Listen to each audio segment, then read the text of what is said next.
Vamos a buscar ahora Salmo 22. Salmo 22.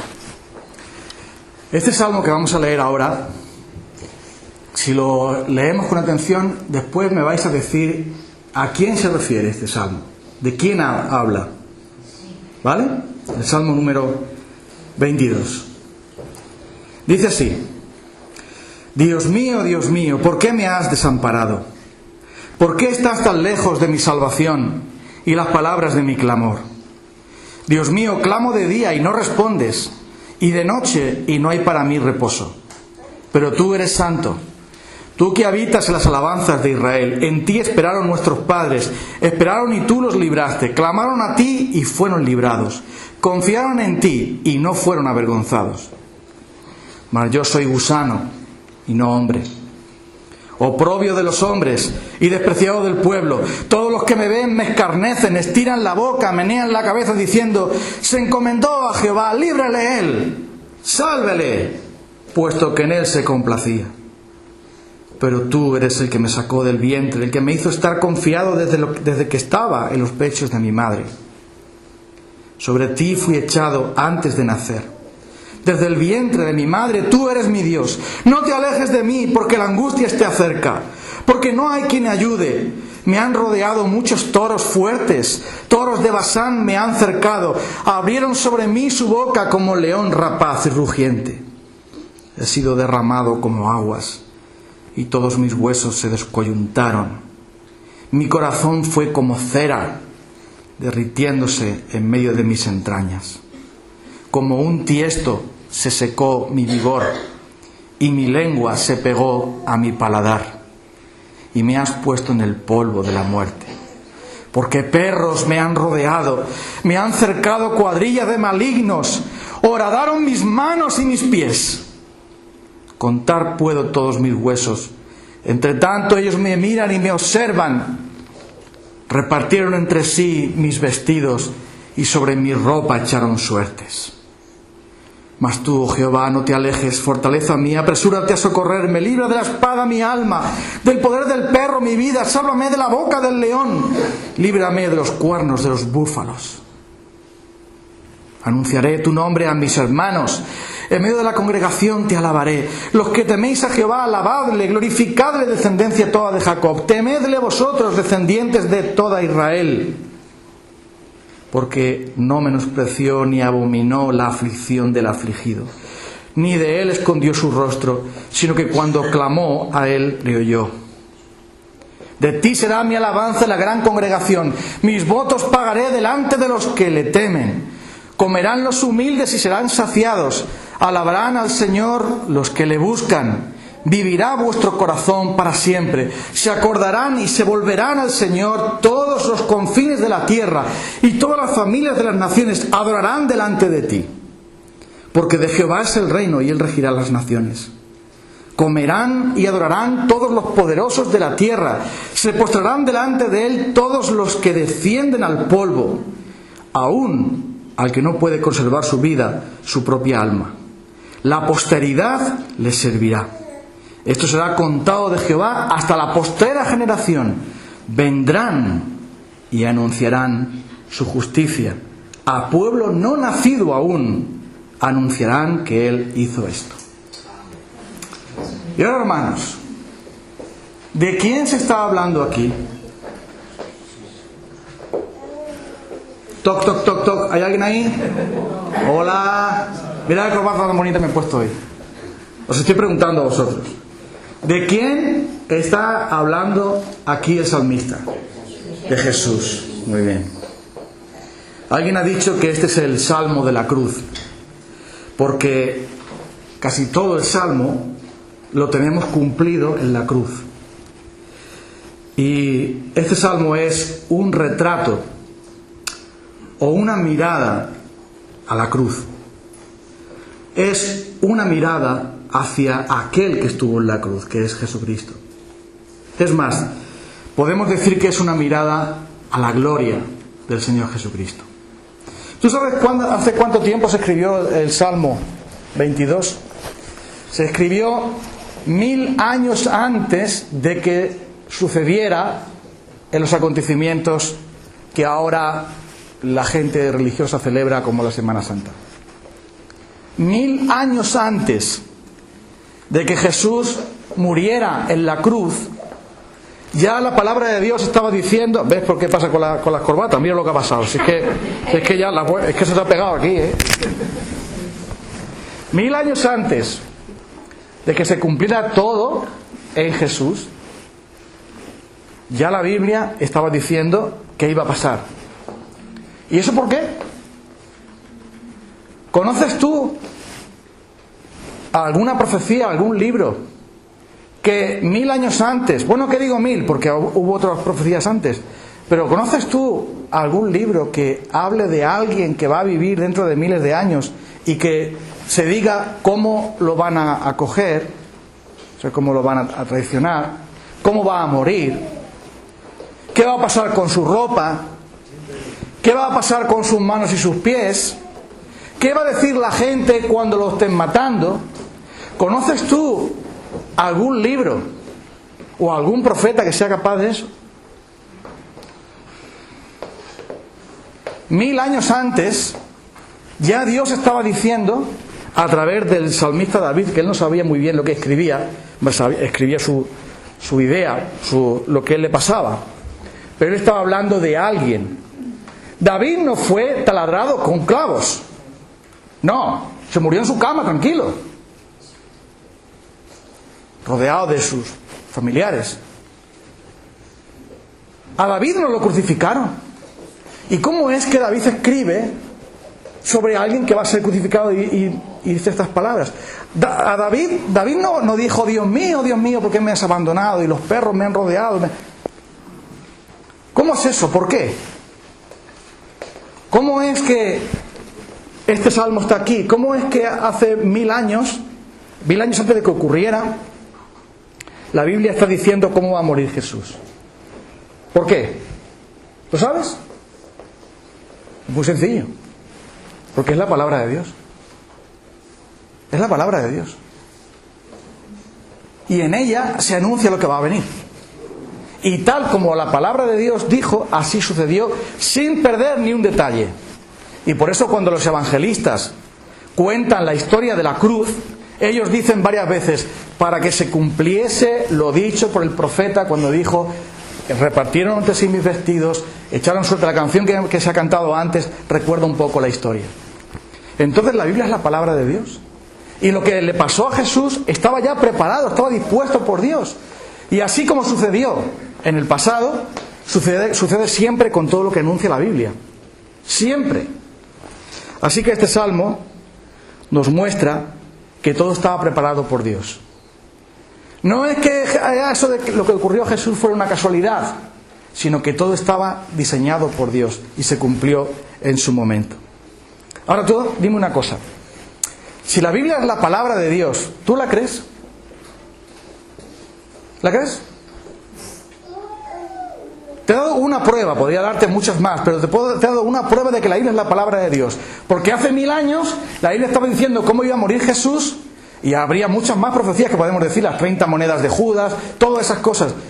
Eso está escrito en la Biblia. No hay ningún libro como la Biblia, ninguno. ¿Conoces algún libro como la Biblia que anuncie lo por venir y que se cumpla cabalmente, exactamente? Y sobre todo las cientos de profecías que hablan de Jesús. Entonces la pregunta que yo te hago es, esta es la palabra de Dios, ¿tú la crees? ¿Tú crees lo que está escrito aquí o piensas que es mentira? Porque finalmente se trata de eso. Si la Biblia es la palabra de Dios, lo que dice es la verdad. Y si lo que dice es la verdad, tú tienes que leerla. Si esta es la palabra de Dios, Dios tiene algo que decirte. Tienes que leer lo que Dios te dice. Porque en ella te habla del gran Salvador que es Cristo. Es el gran Salvador que hay en Él. Y sabes, dice la gente que una imagen habla más que 1000 palabras. Eso es un cuento chino. Eso es una mentira. Hay palabras que superan a las imágenes. Las palabras del Salmo 22 superan a la película Jesús, a la película El manto de no sé qué, a la película de no sé qué, a la película de la pasión, a la de la pasión de Cristo, la pasión de no sé cuánto, y todos los bodrios que se han hecho sobre la muerte y resurrección de Cristo. Lo que está escrito aquí en la Biblia tiene mucho más poder que la pasión según este y lo otro y el más allá y todo ese tipo de películas. Porque lo que se dice aquí es lo que ocurrió y lo que sentía el Padre y el Hijo con todo lo que pasó. Y eso no lo puede poner ningún cineasta. Eso no se puede sacar en ninguna foto. Pueden describir la sangre que caía de Jesús y los latigazos y cuando lo pusieron en la cruz y todo eso, y tú puedes derramar alguna lágrima porque dices, bueno, pobre, qué tortura tan cruel, qué maldad tan grande, sí. Pero la Biblia es la única revelación que te va a decir por qué pasó eso. Y te va a decir qué sentía Jesús ahí. Y te va a decir qué es lo que hay dentro. Y te va a decir también que tú y yo tenemos la culpa de eso. Porque fuimos nosotros los que llevamos a Jesús a la cruz. Eso no te lo va a decir ninguna película. Ni el manto sagrado, ni no sé qué, ni todas esas películas. Las películas sobre Jesús a mí no me gustan. Ninguna. Ninguna. Ni las que hacen los evangélicos, ni las que hacen los católicos, ni las que hacen los que no son católicos ni evangélicos, ni las que hacen los ortodoxos, ni las que hacen... Esas películas de Jesús para mí son nada. Yo leo la palabra y eso sí es un instrumento del Espíritu Santo. Pero el cine, amigos, el cine no salva a nadie. El cine no conmueve a nadie, sí, conmueve tus emociones, pero el cine no te lleva a la fe, ni al arrepentimiento, ni a la adoración. Eso solamente te lleva a la palabra de Dios. En el Salmo 22 que tenemos aquí, lo podemos dividir en 3 partes, que es la que quiero brevemente hoy hablar. La primera de ellas es el Hijo de Dios abandonado, que son los versículos 1 al 6, y también el versículo 11. El Hijo de Dios abandonado. La segunda parte es los versículos 6 al 8, donde vemos ahí al Hijo de Dios burlado, cuando se burlan de Él. Los versículos 14 al 18, ahí tenemos la agonía de Jesús. Y luego finalmente, los versículos 19 al 31, que es la sección más larga, o casi la más larga, se habla del Hijo de Dios exaltado. En este salmo tenemos una cristología completa. La palabra cristología quiere decir la doctrina de Cristo, lo que Cristo ha hecho, la obra de Cristo. ¿Te interesa a ti la obra de Cristo? ¿O te interesa más la obra del Barça y del Madrid? ¿O la obra de tu cantante favorito? ¿Te interesa a ti la obra de Cristo? Pues entonces mira, aquí está lo que Jesús hizo por ti. ¿Te interesa? ¿Quieres pensar en eso? ¿Quieres echar un vistazo a la cruz sin Martin Scorsese?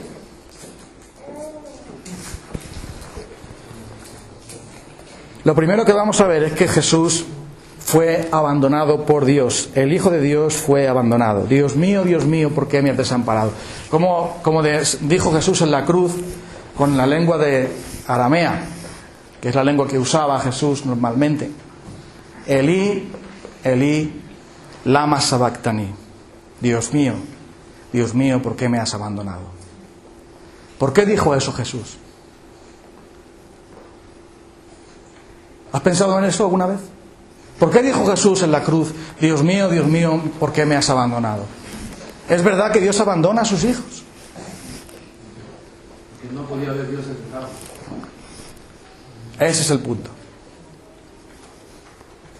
Al que no conoció pecado, por nosotros lo hizo pecado, para que nosotros fuésemos hechos justicia de Dios en él. Jesús en ese momento, que es Dios perfecto y es hombre perfecto, llevó nuestros pecados sobre su propio cuerpo en el madero.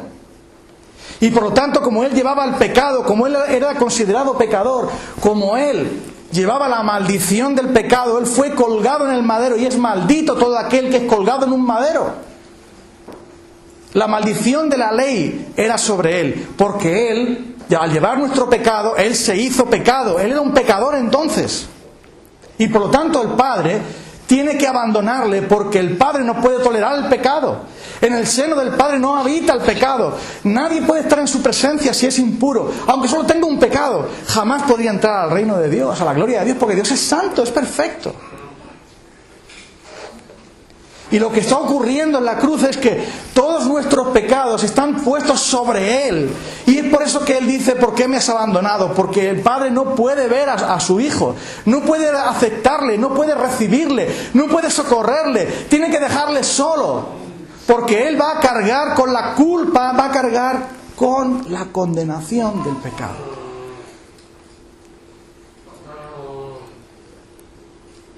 Hay un himno que lo dice de una manera muy sencilla.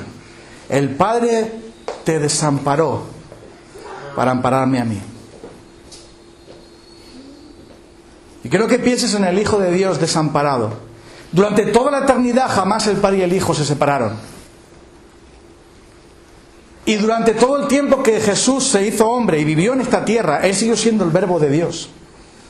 Pero hay un momento en la cruz, las tinieblas vienen y entonces, en ese tiempo de agonía, Él dice, Elí, Elí, lama sabactani. Él fue abandonado por el Padre porque aquel que tiene pecado va a ser abandonado. Ahora nosotros vamos a ser abandonados por Dios. ¿Dios nos va a abandonar en algún momento? ¿Sí o no? Los creyentes, hablo de los cristianos. ¿Seremos abandonados por Dios? ¿Dios se olvidará de nosotros? ¿Nos desamparará Él? Dice el Señor, nunca te dejaré ni te desampararé. Yo estoy con vosotros todos los días hasta el fin del mundo. Y hay montones de promesas donde dice el Señor que no nos va a abandonar. Cuando pases por las aguas, yo estaré contigo. Cuando pases por el fuego, yo estaré ahí, porque yo soy el Señor, tu Redentor. Tu nombre está esculpido en mis palmas. Nunca te abandonaré, nunca te dejaré. ¿Y sabes por qué Cristo, sabes por qué el Padre, sabes por qué el Espíritu Santo no nos va a abandonar nunca? Porque Jesús fue abandonado. Y cada vez que tú pienses y tú veas cómo Dios te saca, cómo Dios te perdona, cómo Dios te acompaña, cómo Dios te guía, cómo Dios no te abandona cuando todos te abandonan, cada vez que tú veas eso, tú tienes que pensar, todo eso viene de la cruz, porque Él sí fue abandonado allí. Eso no es gratis, proviene del abandono de Jesús. El Hijo de Dios fue abandonado por nuestro pecado. Ya nosotros tenemos que abandonar el pecado también, ¿no? ¿O no? Así que ahí tenemos la primera cosa. La segunda es que el Hijo de Dios fue burlado. Versículos 7 y 8. Los que me ven, dice, yo soy gusano y no hombre. Oprobio de los hombres. Un oprobio es alguien despreciable, alguien que nadie quiere, alguien que es un desecho. Soy oprobio, soy despreciado de los hombres, despreciado del pueblo.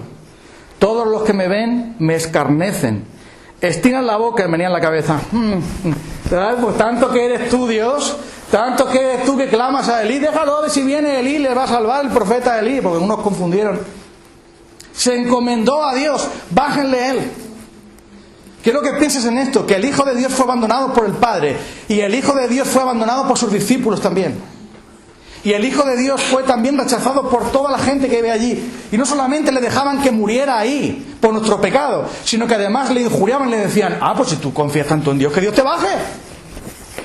Y algunos decían, si eres el Hijo de Dios, baja de la cruz y creeremos en ti. Hasta los ladrones que había a su lado también le injuriaban y decían, si eres el Hijo de Dios, sálvate a ti mismo. Y también nosotros, también a ver. A otros salvó y así mismo no se puede salvar. Que baje de la cruz y creeremos en Él. Y se burlaban de Él y le despreciaban. Los discípulos habían huido y la gente que vi allí les meneaba la cabeza. A ver, ve allá, fíjate. todos los que me ven. Se encomendó a Jehová, líbrele él. Es un ataque de Satanás contra Jesús para que deje de confiar en el Padre. Y muchas veces Satanás utiliza las gargantas de otras personas para hacer tambalear nuestra fe. Pues si tanto crees en Dios, ¿dónde está tu Dios ahora? ¿Qué pasa? ¿Que se ha ido Dios de vacaciones? ¿Te deja solo? Satanás utiliza las gargantas y las lenguas de muchos para hacer tambalear nuestra fe.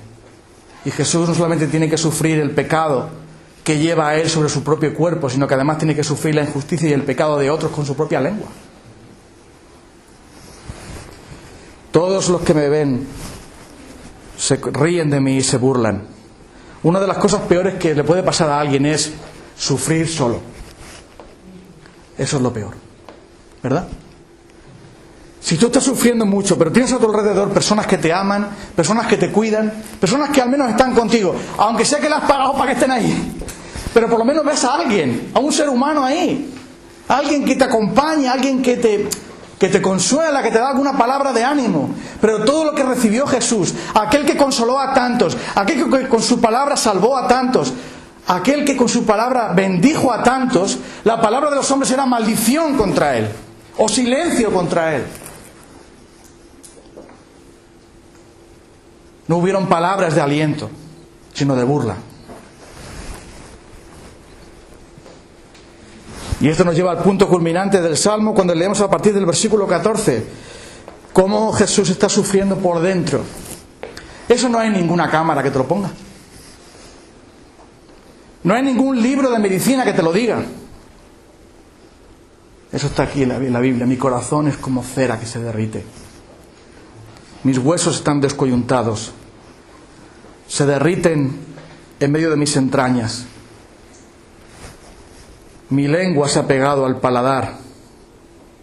Por eso le dieron a beber vinagre. Por eso él dijo, tengo sed. El polvo de la muerte se acerca. Y ahí está el diablo, como león rugiente, versículo 13. Los toros de Basán, que son los demonios que estaban allí para tratar de que Jesús cediera, pecara, abandonara, renegara de Dios. Y ahí estaban también la cuadrilla de perros. ¡Ah, mira! Pues se ha salvado a tantos, pues que ahora que lo demuestre. Ahí estaba el Hijo de Dios. Y no tuvieron ni tan siquiera el mínimo sentido de la vergüenza, que hasta le quitaron la ropa. Esa era la humillación más grande que se podía hacer a un hombre, quitarle la ropa. En aquella época, a nosotros a lo mejor no lo vemos tan fuera de sí, ¿no? Pero en Oriente, que un hombre estuviese desnudo era una gran vergüenza. Porque eso no se hacía. Y en la túnica que tenía Jesús, como era de una sola pieza, y alguien se la cosió, dijeron los romanos, bueno, vamos a repartirnos, todavía no está muerto, pero como ya está muerto, porque de ahí no va a vivir, vamos a cortarla y repartimos. No, pero espera, hombre, la túnica está hecha de una sola pieza, a nadie le va a valer, si la partimos por la mitad no te vale ni para ti ni para mí. Vamos a echar suerte con los dados, a ver a quién le toca. Y entonces cometen esa gran, terrible desvergüenza de desnudarle. Le dejaron allí con casi nada.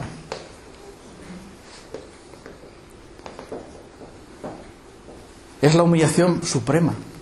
Su cuerpo, su alma, su ser, completamente humillado. Eso está en la Biblia, hermanos. Eso es lo que le hicieron al Hijo de Dios. Y dice también que el versículo 19 al 21 dice: tú, Jehová, no te alejes. Fortaleza mía, apresúrate a socorrerme. Libra de la espada mi alma, del poder del perro mi vida. Sálvame de la boca del león y líbrame de los cuernos de los búfalos. Se refiere a la lucha espiritual, porque en realidad lo que es una lucha espiritual. Y mira, ¿sabes una cosa? Colosenses capítulo 2, versículo 15. Dice que la cruz es el fin del poder de Satanás. Tú dices, hombre, pues es que el fin, cuando... No, el Satanás está ya sujeto. Y será condenado. Aunque ahora Satanás es como un perro rabioso, pero tiene una cadena. Más para allá de la cadena no va a ir. Ah, si te pones cerca te va a morder. Pero Dios lo tiene todo bajo orden. Y mira lo que dice Colosenses 2, versículo 14. Anulando el acta de los decretos que había contra nosotros y que nos era contraria, quitándola de en medio, clavándola en la cruz. Es decir, el perdón para nuestros pecados.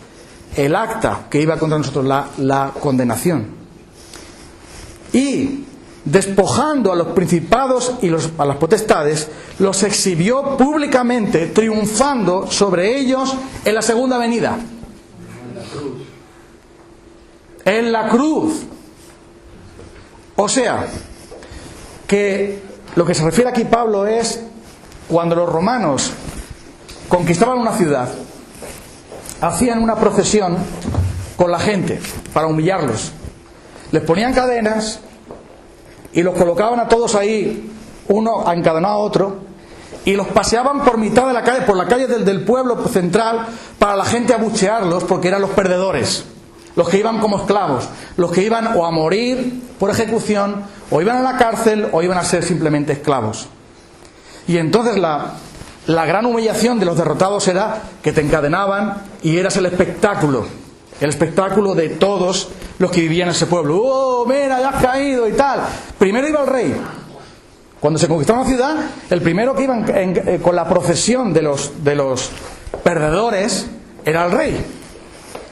Y detrás iban, pues en orden, hasta los más humildes. Mira lo que está diciendo la palabra de Dios. Que en la cruz, Jesús triunfó de tal manera sobre los demonios, que ahora el diablo dice que los exhibió públicamente. Lo que ellos pensaban que era el fin de Jesús fue lo contrario. Fue el inicio. Porque el inicio de su victoria. El diablo con todos sus demonios detrás y con toda la gente que sigue al diablo detrás fueron paseados públicamente delante de los ángeles de Dios, delante de Dios mismo. Y eso que dice ahí, que fueron sometidos al escarnio público. Pero tú dices, no, pero es que todavía esto no se ha cumplido. Ya está, pero todavía no. Queda un tiempo para que se culmine la obra. Pero dice aquí, los despojó y los exhibió públicamente. Lo que se hacía con los reyes es que si que tenían la corona o lo que sea, pues los despojaban y le ponían ahí una ropa rústica y los colocaban ahí porque lo habían despojado de todo, de su poder, de su realeza, de todo. Y entonces iban allí para recibir el abucheo de la gente. ¡Ay, has perdido! Eso Jesús lo hizo en la cruz. Y escucha, es Jesús el que tiene que tratar con los demonios, no los cristianos. Escucha bien esto. Los cristianos no somos llamados a maldecir demonios, ni a encadenar demonios, ni a echar a no sé dónde al demonio y todas esas cosas. Los cristianos tenemos que invocar a Cristo. ¿O es que no tienes bastante con Cristo? A lo mejor que necesitas algo más. Los demonios los dejamos ¿a quién? A Él. Y por eso, cuando la Biblia se habla de Satanás, el Señor dice que el Señor le reprenda. Es una cosa de Él. Así que cuando oigas por ahí, no, vamos a hacer tal, vamos a echar al demonio, vamos a atar y a desatar de esas cosas. Mira, nunca en la Biblia vemos eso. Lo que vemos es que es el Señor quien lo hace. En la epístola de Judas dice que algunos atrevidos, que algunos que esto no les funciona muy bien, no, o esto, las dos cosas, no lo sé, que se ponían a maldecir a las potestades superiores. Eso no lo debe hacer jamás un creyente.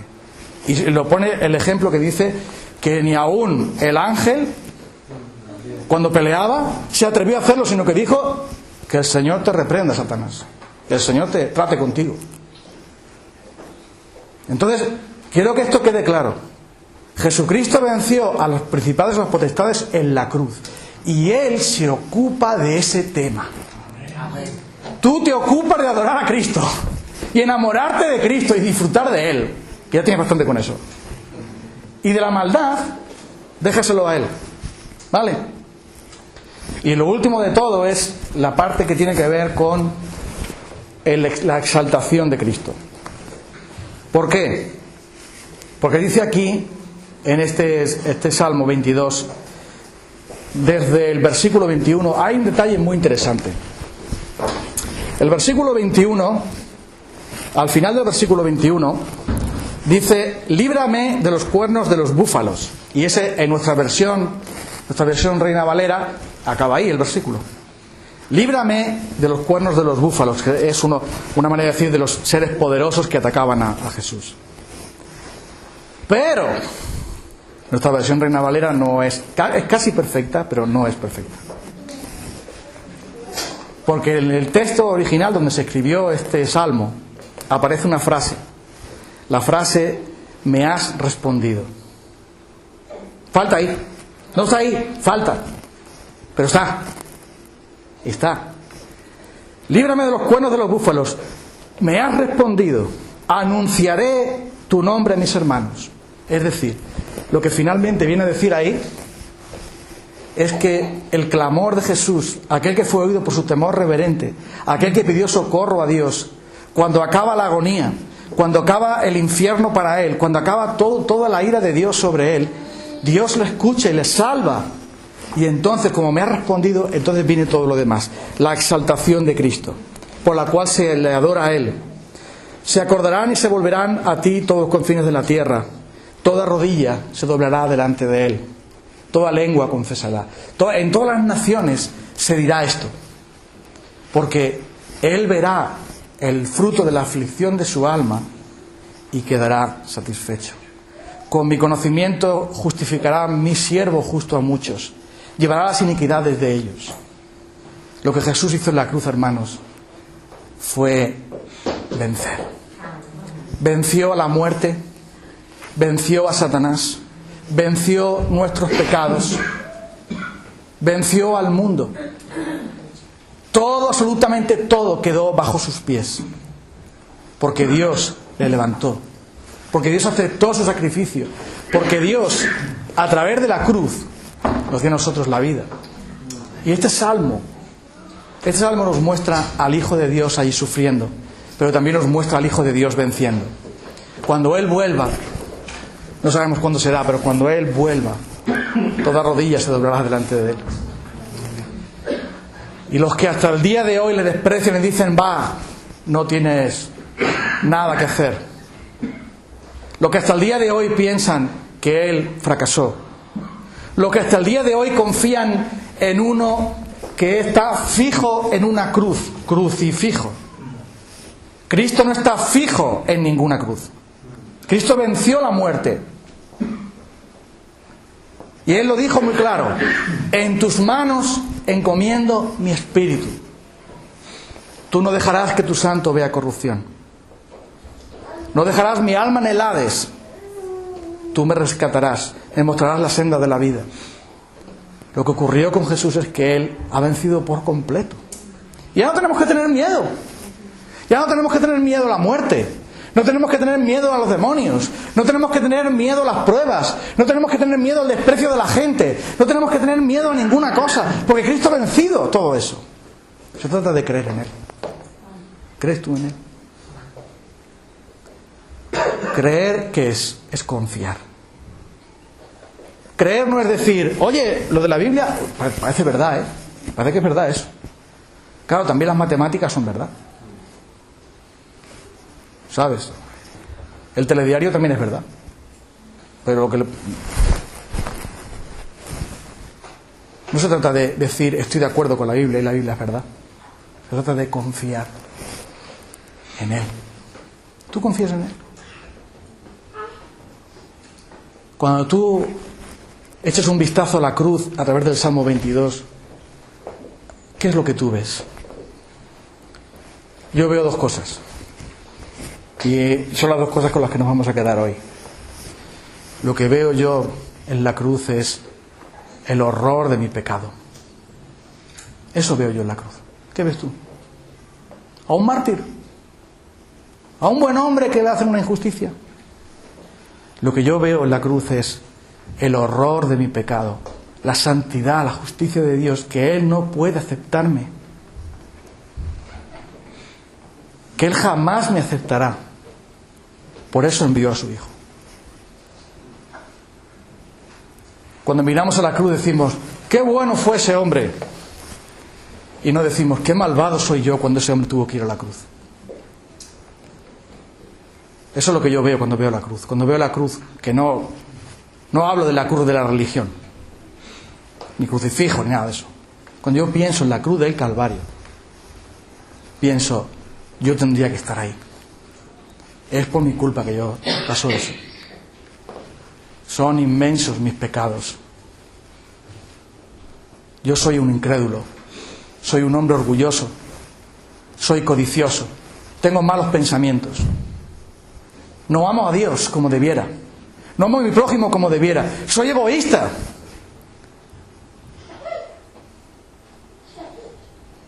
Por eso Jesús tuvo que morir. Así que lo primero que tú tienes que ver cuando miras a la cruz es tu propio pecado. Cuán horrible tiene que ser el pecado, hermanos, cuando el Hijo de Dios tuvo que sufrir de esa manera. ¿No crees? Cuán terrible ha de ser el pecado nuestro cuando todo un Dios tuvo que venir. El Hijo de Dios tuvo que venir a salvarnos de Él. No cualquiera, sino el Hijo de Dios. Y la segunda cosa, veo mi pecado, sí, pero cuando yo miro a la cruz, veo la gloria del Hijo de Dios. Porque la gloria de Él no son simplemente los milagros de calmar la tempestad, de sanar a los enfermos, de resucitar muertos, de dar de comer a los hambrientos, de predicar la palabra, de ser obediente durante su vida. La gloria del Hijo de Dios es verle en la cruz. Por mí, ¿no lo ves? Esa es su gloria.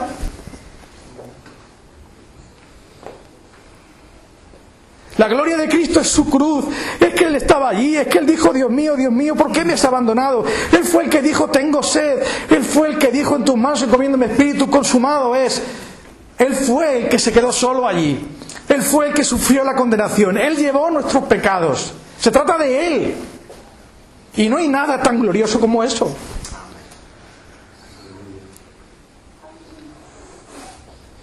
Y tú piensas que lo mejor que Dios te puede dar es un buen trabajo, un buen marido, una buena familia, una buena iglesia o bienestar, o que tú tengas buena salud, que tengas una buena reputación, que tengas una buena vida, y tú piensas, eso es lo mejor que Dios puede darme a mí. ¡Qué equivocación tan grande! Lo mejor que podía darte Dios fue su Hijo, te lo dio. ¡Te lo dio! ¿No lo entiendes? Te dio a su Hijo. ¿Cómo no te va a dar también con Él todas las cosas? Cree en Él, mírale a Él, tú lo ves ahí en la cruz, todo eso lo hizo por ti. Tú piensas que te va a dejar, pero que se va a olvidar de ti. Si tu nombre está esculpido en sus palmas, si Él le clavaron los clavos ahí, ¿no lo ves? Cuán terrible es la condición de nuestro corazón cuando nosotros mismos, ante una prueba de amor tan grande, que es el cántico que vamos a cantar ahora, ante una prueba del amor tan grande de Cristo, nosotros permanecemos impasibles y decimos, muy bien, esto es así. ¿Cómo que es así? ¿Tú no te das cuenta de que es el Hijo de Dios? Que Él fue abandonado, que Él fue que Él fue desechado, que Él fue dejado al poder de los demonios, al poder del infierno, para sufrir aquello que nosotros necesitábamos, aquello que merecemos sufrir. Todo eso lo hizo el Hijo de Dios por ti, por ese mismo Hijo de Dios, del cual ni siquiera quieres leer su palabra. Ese mismo Hijo de Dios al cual tú no tienes tiempo de hablar en oración. Ese mismo Hijo de Dios al cual tú eres indiferente. En tu corazón no le amas como debieras amarle. No tienes una comunión con Él. No vives para Él. Vives para ti mismo, para tu propio placer, para tus propias cosas. O vivimos, me incluyo yo también. Tenemos ahí al Hijo de Dios mostrando toda su gloria, todo su corazón, abriéndonos de par en par su alma. Y nosotros decimos, muy bien, está bien, pero voy a mi trabajo y a mis cosas. Y realmente Dios no me importa. Cuando nosotros miramos al Hijo de Dios y vemos el pecado delante, deberíamos horrorizarnos y salir de él corriendo. ¿Cómo siquiera yo puedo pensar en el pecado? con todo lo que sufrió el Hijo de Dios por él. ¿Cómo puedo ser tan desagradecido?